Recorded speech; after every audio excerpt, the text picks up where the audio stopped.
social path တွေအများဆုံးလောက်တတ်တဲ့ manipulation technique တစ်ခုကိုပြပြပါမယ်အဲ့ဒါကတော့သူ့အမှားကနေတင့်အမှားဖြစ်အောင်လုပ်တဲ့ technique ပါပဲဥပမာပေးရရင်တင်ရေးစားတင်ငယ်ချင်းတယောက်ကတင့်ကိုလိန်ထားတာကိုတင်မိသွားတယ်အဲ့ဒီအချိန်မှာ သူလိန်ထားတာကိုဝင်မခံမဲနဲ့ဟာမင်းကထင်နေတာမင်းကမှားနေတာငါမင်းကိုဒီလိုမပြောခဲ့ဘူးငါမင်းကိုဒီလိုမလုပ်ခဲ့ဘူးငါ sensitive ဖြစ်ပြီးအတွေးလွန်နေတာပြဿနာကငါမဟုတ်ဘူးနင်မဲဆိုပြီးတော့ကို့အကုန်လွှဲချတာမျိုးအဲ့ဒီအချိန်မှာကိုကဟုတ်တယ်ငါပဲမှားနေတာလားမသိဘူးဆိုပြီးတော့ကိုပြန်ထင်သွားတတ်ပါတယ်ဒီလိုပုံစံမျိုးကို gaslighting လို့လည်းခေါ်ပါတယ် gaslighting ရဲ့ရည်ရွယ်ချက်ကအမှန်ကိုဖျောက်ဖို့မဟုတ်ပါဘူးသူကဒီတင့်ရဲ့ကိုယ်ပိုင်အတွေးနဲ့မှတ်ဉာဏ်ကိုမယုံရဲတော့အောင်လုပ်လိုက်တာပါ gaslighting တဲ့လူတိုင်းကိုတော့ social path လို့တော့မခေါ်နိုင်ပါဘူးဘာလို့ဆိုတော့တချို့လူတွေလည်းဒီ technique ကိုတော်တော်များများသုံးကြပါတယ်ဒါပေမဲ့ရှေ့ဗီဒီယိုမှာပြောခဲ့တဲ့ဒီ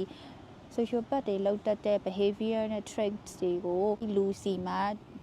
အချိန်ကြာတွေ့တတ်ရတယ်အဲ့ဒီ pattern ကိုသူခဏလုပ်လေ့ရှိတယ်ဆိုရင်တော့ဒီလူကိုတတိထားပြီးတော့ပေါင်းဖို့တော့လိုအပ်ပါတယ်